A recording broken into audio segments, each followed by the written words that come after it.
I am Hadiza Baba-Thomas. I got married in the year 1988, and the marriage was conducted normally, church wedding. It was good, life was going on smoothly, and the product of the marriage, I had 2 sons. And along the line, my husband fell sick and we lost him. Just one day illness. His BP just shot up within 2 hours and he was gone.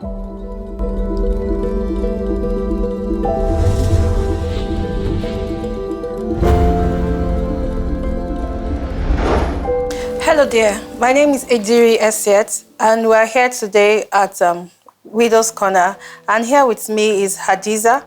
Hadiza was widowed at 31 years and she was left alone for 18 years now to take care of 2 gallant boys. And what even got me curious, all through the 18 years, she didn't think of remarrying. Hadiza, welcome to the show. And how are you doing? I'm fine. How are your boys? They're fine. Well, I'm a bit curious. You know, for 18 years, you decided not to remarry. I mean, being widowed at 31, that was very young. And you've lived your life with your 2 boys all these years. So tell me. Actually, I have had the opportunity of meeting women who lost their husbands. And one particular one, when she remarried,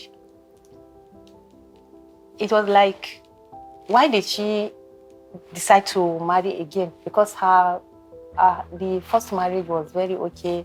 And because people were telling her she was too young to stay like that, she now succumbed to their pressure and got married.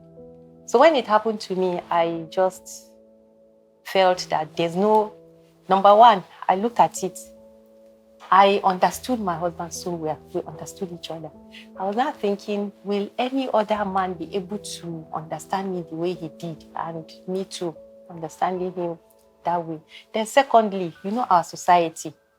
If we now start introducing my kids, maybe if I now decide to get married again, I'll now say these 2 were for my first husband, this one for my... I didn't want that type of story on my head, so I just decided that was my reason why I decided. Okay, from what you just said, was it because of the society or because you just felt the love for your husband? You didn't want to go into that pressure because of the stories, like you mentioned, you met other women that remarried and their second marriage didn't work out? You know, like I said that, I just looked at it. Will I be able to love another person the way I loved my husband? Will the person understand me the way he understood me? That was the reason. Because I didn't want a situation where I'll be comparing. If this person, I'll not say if it were your late spouse, my late, he wouldn't. So to save myself that trouble, I think it should be the love I have for him, really. Okay. Because if not so, I wouldn't even think that way. To say, maybe, will I be able to love him or something like that. That's if I had decided to get married again. Okay, now let's take us back memory lane. How you met your husband, how the marriage was before his demise. Thank you very much. I was working in Union Bank then. So he was a customer in our bank. The day he came, I attended to him, but he didn't tell me anything. He just made inquiries from my colleagues in the office, and he told him where I live, because I live very close to the office.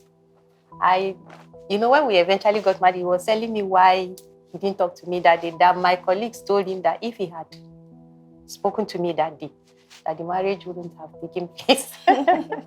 So you know that he was always coming to the bank and maybe seeing you, and he's was always it the first been coming, time? but that was the first time I saw him. But he had seen me several times before then. I never noticed him. He noticed me. So when I got home one of the days, my mom now said, "Do I know about this her relation?" And I said, "Which one?" Because virtually all her brothers, her relations I knew them. He now came. I was not looking at him like, I saw you somewhere. He now said, yes, he has account with our bank. I said, but you didn't talk to me that day. He now said, no, that he wasn't sure I was the person. So my mom now introduced him like he was a relation to her. We now sat down, we chatted. Subsequently, he started coming to the bank during our break time.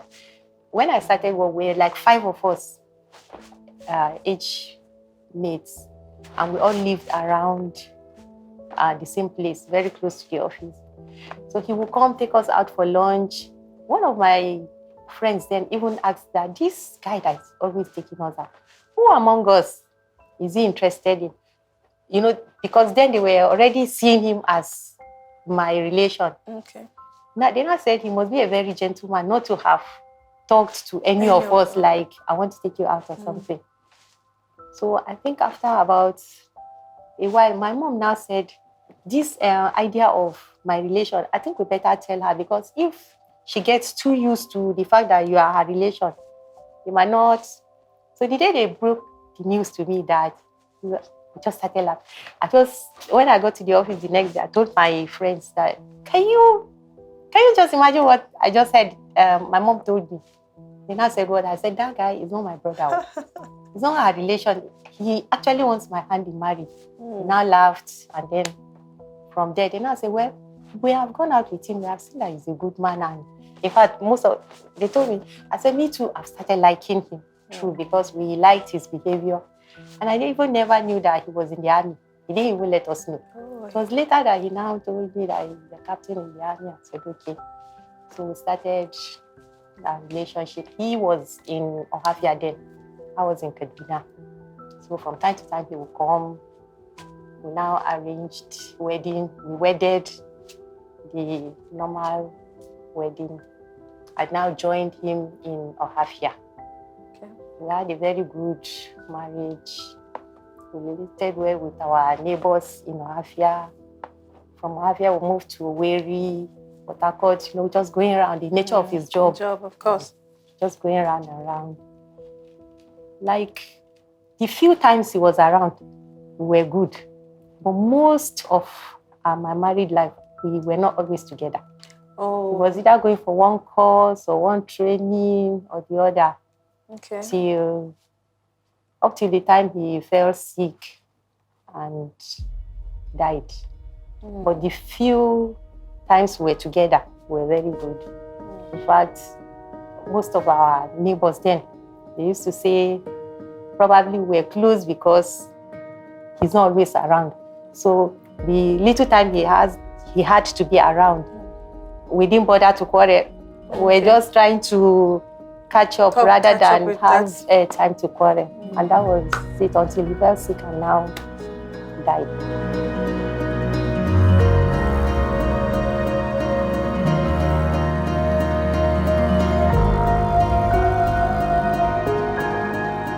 He fell ill. Was it one of the times he came visiting? No. Okay, what happened? He went to Liberia. Okay. He was in Liberia for 4 years. So at intervals, he used to come. Okay. Like twice in the 4 years, he came back. There was a day, while we're knowing each other, he told me that before he got admission to NDA, that they discovered his BP was high. And the doctor mentioned it to him, and he was afraid that probably because of that, they might not. But the doctor said no, that it wasn't any problem because they know that sometimes anxiety, a lot of them, their BP used to be high. But he told me that in his own case, it wasn't anxiety, that he had always had BP. Okay. So it was that BP, we're managing it. Okay. We're managing it, but I guess that day the thing happened. It was just meant to be. Because he was in the bank. Even when I told my colleagues that I lost my husband, they said, which one? Which day? I told them yesterday night. He was in the bank now. He said, that's how we saw it too. The thing just shut up. He was in the bank. I thought you said he was in Liberia. No, this was the illness that killed him. Okay. he was around. He had come back from Liberia. Okay, so he was with you. Yes. And you went to work the next day. You said you lost him and... No, I called. Okay. I called them. Okay. I called them to tell them this is what happened to me. They were not telling me that. Okay. He visited you in the bank? He went to the bank. Okay. To cash some money. Okay. That he didn't look sick. I said the same thing. He didn't look sick. Everybody that saw him that day, he didn't look sick. The BP just went up, and about 4 of his colleagues that were medical doctors, we called them. They came. They did everything they could, and it was around 8 that we discovered he was complaining of headache. And by 11 o'clock, we had taken him to hospital. He died in the hospital. Wow. Just within 3 hours. So you can imagine the shock. Somebody who was not sick. Assuming he was sick, probably it would have prepared our mind, okay, he may live, he may die. But this one, I could not even cry that day. Just, even until they buried him, I could not cry. Because the thing was just like a dream. Yes. He said, is this how people die? I've lost people, but I just hear that he died. This one, that was it.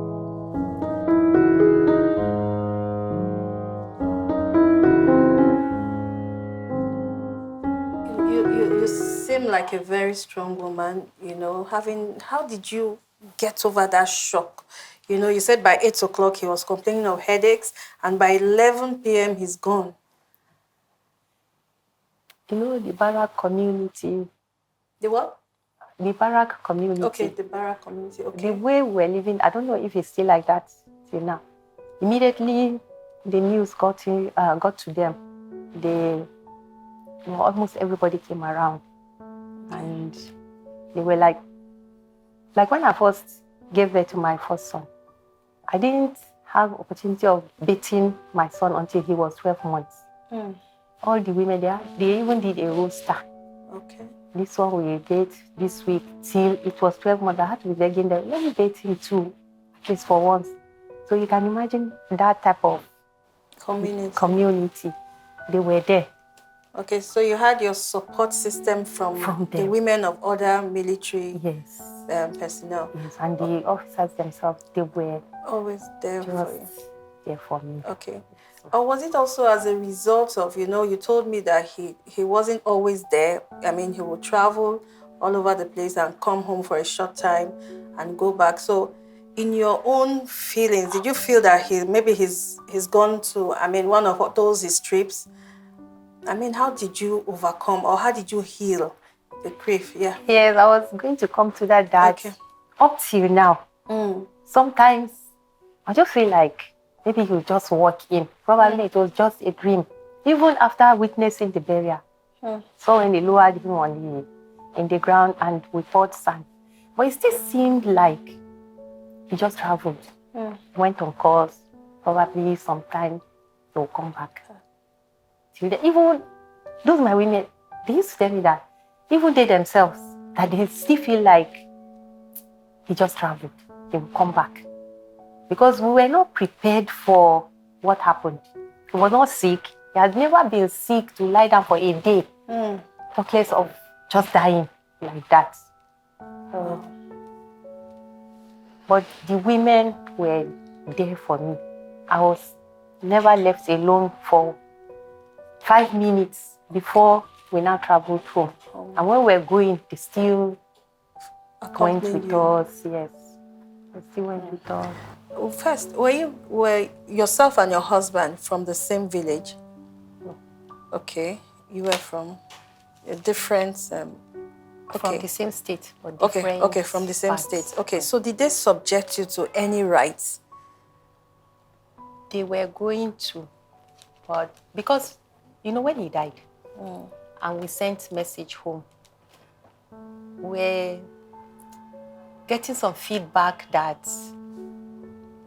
about things, the way they were reacting, that until we come, just come, like preparing when you come, you're going to face it. So before we went home for the burial, we already started series of prayer programs in Owerri there. We were having fasting and prayer. All the women were interceding on my behalf. So by the time we now got to the village, they still came. From the entrance of the village, you could feel the tension. Like, I don't know, somebody organized the boys of they stood by the entrance. Like they were not going to allow us enter. Their son did not go. Why are we bringing a corpse back? It wasn't a corpse that I married. Now, like, that was when we knew that this was really serious. Though we had prayed that, God, please, when we get there, just let us. Well, there's an uncle of his. That's their uncle. The father is the traditional ruler of that their village or town, should I call it. So he is a very traveled person, very versatile. There were about 4 of them there. He now said, no problem, we should. At a stage, he had to even threaten that he would just ask these soldiers to shoot them. Because he, on his own, even arranged for the soldiers to come. They came in a truck. I was wondering why they needed to come, because usually it's their housemates that they just need to.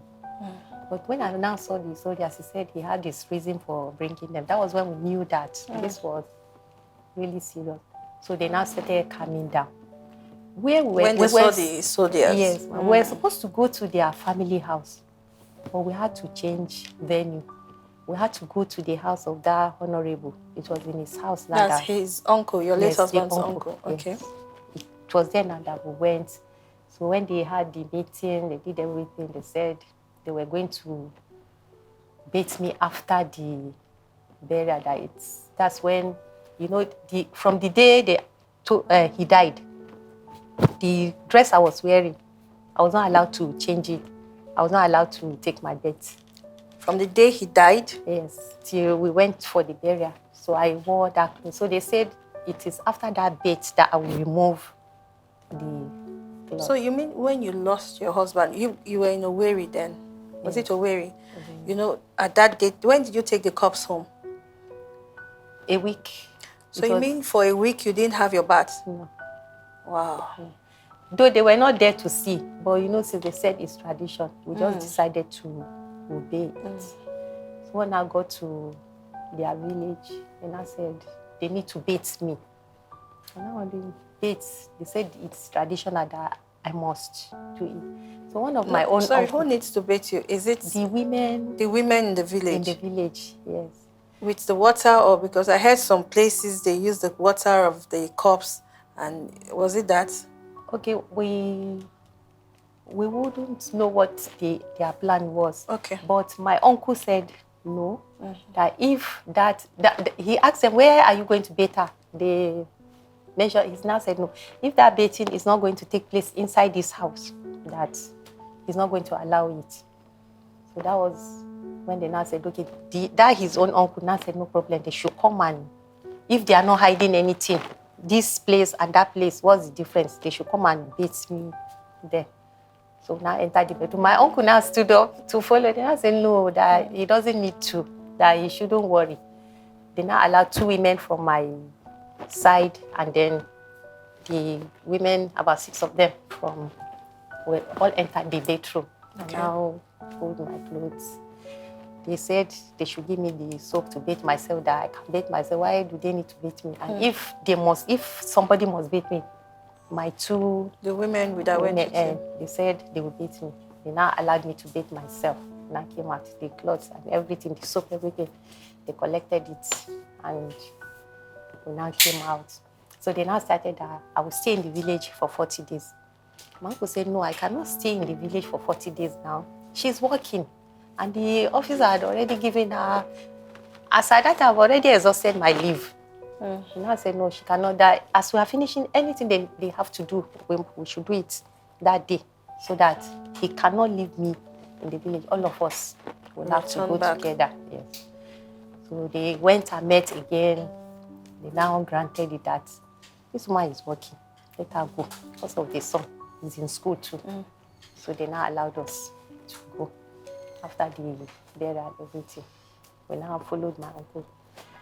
We went back to Lokoja. So from Lokoja, we now went back to Owerri. Owerri.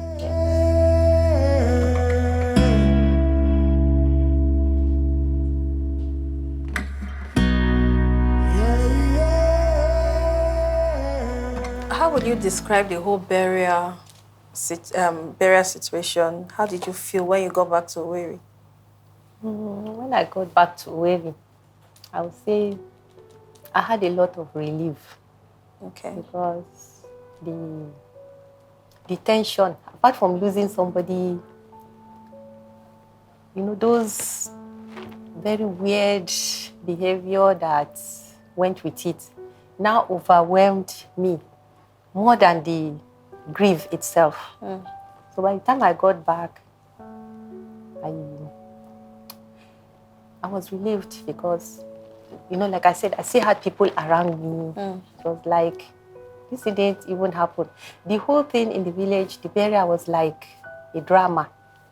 Because I told you, at the back of my mind, it was like, he just traveled. Like, he'll still come back. Then, before you know, like I told you, I exhausted my leave. The office still gave me 2 extra weeks. I was at home. By the time I resumed work, because of work pressure, and then our life had to continue, I just gradually put everything behind me. Yeah. So you had 2 kids for your husband, 2 male children. Yeah. So how's it been? I mean, bringing up the children financially. Did you get any support from anybody? From your family, from your husband's family? Because I was working. Okay. So I didn't have need to start disturbing any of them. Okay. I just used what I had to train them. Okay.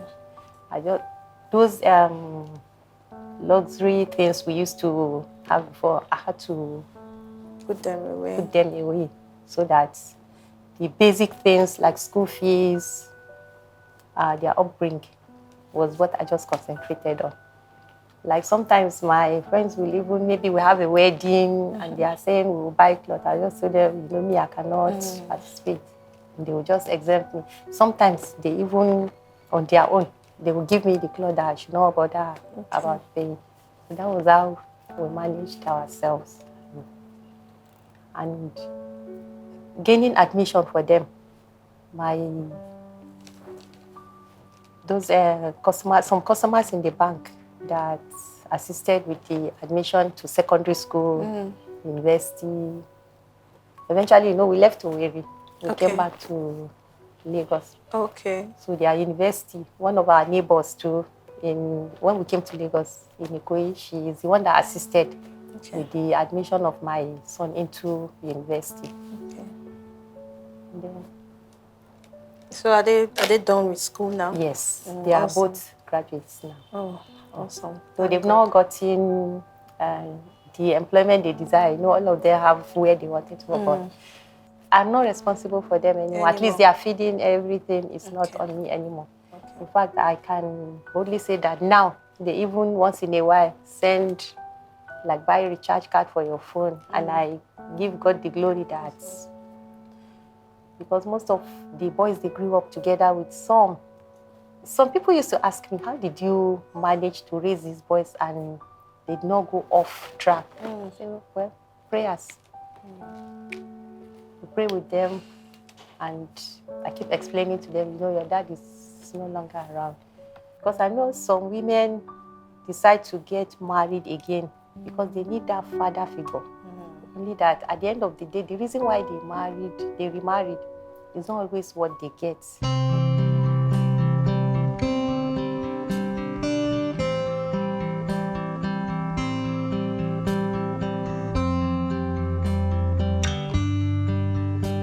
Wow, it's been an interesting time having you, Hadiza. Thank you very much. But wait, before you go, I would need you to talk to widows out there who are grieving, or who have stayed or who want to remarry? What's your view? You know, since death is not something that gives notice, my advice to women generally, even before they become widows, every woman should try and have something to do. Because I think my strength came majorly from the fact that I was working. Because I can't imagine what life would have been like if I wasn't working. Especially now with the situation of things in our country, the economy. I don't know why any woman will sit down and be doing nothing now with the economy. Anything can happen anytime. And then the widows, my advice to them is that they should try and live in peace with people around them. They should keep good relationships because people matter a lot in our lives. I can't help thinking back to that period when I would have been lonely, but I was not because I love relationships. I maintain relationships. And they really, really came out for me when I had the need. Up till now, I don't joke with relationships. Anywhere I live, I make sure I relate well with the people around me. And it has really paid off. So my advice to widows out there, rather than planning to remarry, depending on your age, I don't want to use my own example. A lot of people feel very lonely. They might not be strong enough to carry on alone. They might want to remarry. If that is the situation, I wish them well. But if they can, and they already have children and they are widowed, I would have rather they just face training those kids. And God will help them. And they should also be prayerful. Pray, believe in God, and God will do everything like you did it for me. Wow, interesting. Thank you again for coming. Thank you very much. Thanks for having me. I really appreciate it. It's a pleasure. Thank you so much. And so viewers out there, if you know a widow around you, show them love, show them support. Like the story of Hadiza, she had a support system from the community where she was living. So it's a wrap for now. See you next time.